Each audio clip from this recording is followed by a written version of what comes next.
Hello there. I thought I'd do an entire um, Saga review or a recap, whatever it would be called, series review of the greatest series ever made or saga ever made. Yeah, Twilight. That's right. I'm about to monologue, son. Don't forget to like and subscribe. Okay, the Twilight Saga is one of those things that I absolutely didn't care about the first time around because I use a very logical mind. And I analyzed it as I was watching it, and it's just going like, this doesn't make sense. This doesn't make sense. Why is sparkling bodies considered a bad thing when that would be well at home at certain areas? It's just like all these little things, just like, Why do vampires fall apart in glass? It looks like they're easy to kill. Why do they talk about how they're invincible? You have to tear them into pieces and burn their bodies. But it's like they get them in a stranglehold and their head pops off like it's made of glass. And it's just like, yeah, I don't think that's what would happen. It looks very terribly done. But it's just like one of those things you have to get your logical mind off and actually become emotional with it. Because once I was able to watch it with more of a emotional mindset, go into it with more of a feel, with more of the feels, and it's just like, crap, I see myself as Bella in most of the cases. It's just like, oh my gosh, this does not feel good. Why the heck do I identify more with this whiny, needy, possessive, what's another what's another description that they probably had on her character sheet? Okay, she's whiny, needy, manipulative. Yeah, just bland. Probably just very, very bland and afraid of everything. Seriously, which is funny because they try to make her not afraid, but at the same time, she's terrified. Terrified to lose Jacob, terrified to lose Edward, terrified to not be involved, but doesn't want to be involved in the same place because she doesn't like humans. It's like she absolutely despises the world she was born into, absolutely despises it, and wants to seek another world. And it's like for most of us, I guess we can understand that because most people aren't happy with their lot in life. But it's about making your life worth it. It's about pushing yourself, not escaping your life by going into. It's just about making yourself at home wherever you are. And no, she didn't want to. She chose the coward's way and just. But it's just like, okay, whatever. Because watching the movies after the fact, after actually being in that and actually having someone to watch it with, it's just like, okay, I get this now. It's actually entertaining.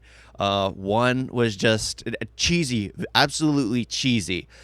But it's still like, okay, I get this. I can understand this. The attraction, the sheer all that stuff is just like cheesy, but okay. The second one, it's a Romeo and Juliet story. So Team Jacob doesn't make any sense. It's Romeo and Juliet. It's if I'm not with you, if you die, I die. If we're not together, we can't survive. It's like one of those things. It's just like we belong together in, well, till death.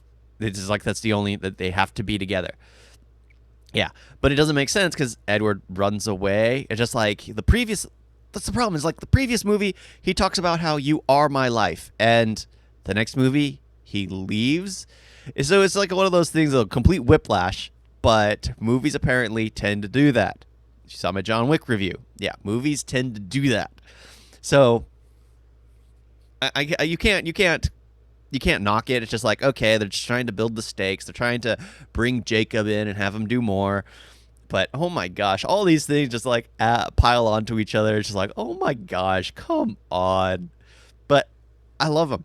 I felt bad for Jacob in the second movie because he was just being used. Poor guy. It's just like, why would you use someone like that? You can tell he's attracted to you. Don't string him along. Don't do that. Of course, it's this teenage romance. So, except for Edward's case, where he's a freaking elderly man going after a teen. Ugh. But don't think about it. Don't think about it. Yeah. So it's in Jacob's case, he just liked an older girl, and it's just like, yeah, teenage romance, I can understand, but the fact that she's knowingly manipulating him because she has no intention of being with him. She did not care for him that way. Never once.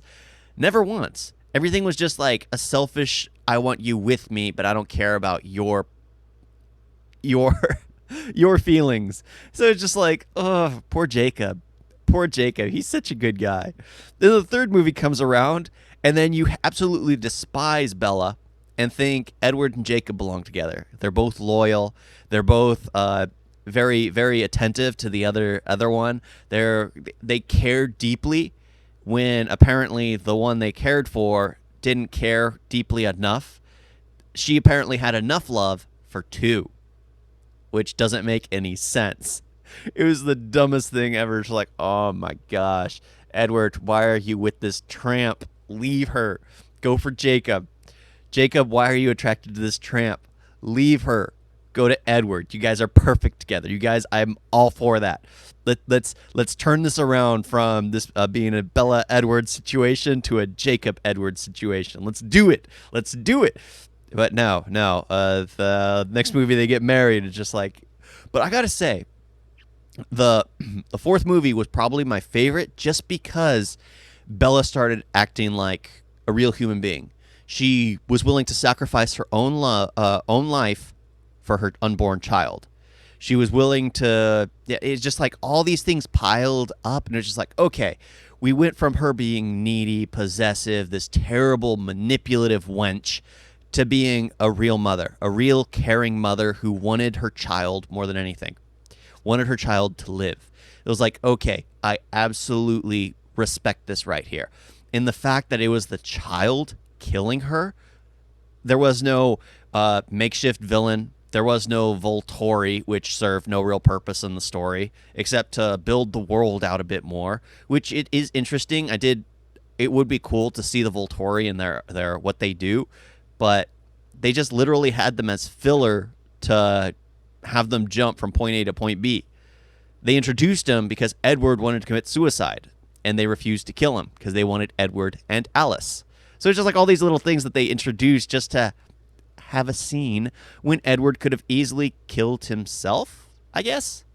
I mean, their bodies are very fragile. It doesn't seem to take much to kill them. Heck, he probably could have gone somewhere and just jumped off a cliff, because as soon as he hit the ground, he would have shattered into a million little pieces. Yeah. And then his little body pieces would sparkle. Yeah, go to the Grand Canyon, jump off, or Yosemite. Yeah, jump off I forget what the dome. Yeah, Half Dome. Jump off Half Dome. Your body would shatter, and people would collect the little body pieces. You'd never form back together because people would collect the little shiny body pieces. Yeah. Yeah, because they're shiny. People like shiny things. Yeah, it's just one of those little things that are just like, okay, whatever. This doesn't make any sense. So the Volturi I didn't care for. So the only true villain I absolutely I wanted to say liked and loved at the same time. The only true villain I absolutely loved was the fact that it was the daughter. The daughter, which was killing the mother from the inside. It was a great way of doing it. It was perfect. I was just like, okay, this makes absolute sense. She's a mother. She's suffering because she has a half child, a demon spawn growing inside of her. Edward is basically being a typical modern day father by, not wanting anything to do with it. Rosalind, but the blonde-haired chick, she finally basically, I felt like I identified with her most, because it was like, yes, you're basically taking the role Edward should have. You're being caring. You're with them. You're absolutely with them the entire time, all the way through. So it was one of those things just like, okay, I absolutely love Rosalind, Rosie, whatever her name was. Yeah, I absolutely loved her. And then finally, the final movie, I absolutely despise, because the narration makes it seem as if Bella had witnessed everything that happened. Bella was talking about the fight. Bella was talking about how these characters served a big purpose, how they did help the most, only for the whole thing to be a dream. Then how is Bella narrating all this stuff that she never actually witnessed firsthand? How is she narrating it? How does she know? Why have narration if everything's a dream? Why have narration didn't serve a purpose? Because in most of the times when they were narrating, they were showing exactly what they were narrating, and it was just like, okay, I can see that she only sees Edward when she's what, her emotions are high, or her life's in danger or something like that, she can see Edward. I get it. Why do you need to tell me that? What is it? Show, don't tell. Here they were doing both. They were showing and telling. It's just like, no, thank you. But overall, I can enjoy them far more now. It's funny. I'm talking all this hate about these movies, but it's like, overall, I can enjoy them just because now I can understand them. And then still, by far, the fourth one, which apparently grossed the least, is by far the best one. It's funny because normally when they split a book up into two separate movies, the first part is the terrible part. The second part is the one with all the action. The first part was the strong story, strong everything. The second part was terribly weak. Absolutely. As a writer myself, it is the biggest slap in the face. Nobody likes that whole Wizard of Oz dream sequence. Oh, you just were knocked out. You've been asleep the whole time. Or where the person kills themselves at the very end because they're unhappy. It's just like, people don't relate to that. It's not normal.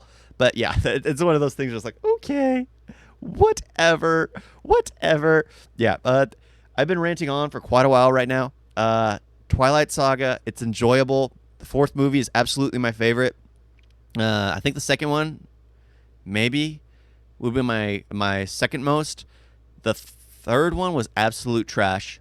The fifth one was absolute trash. And the first one is just too corny to really be, enjoyable.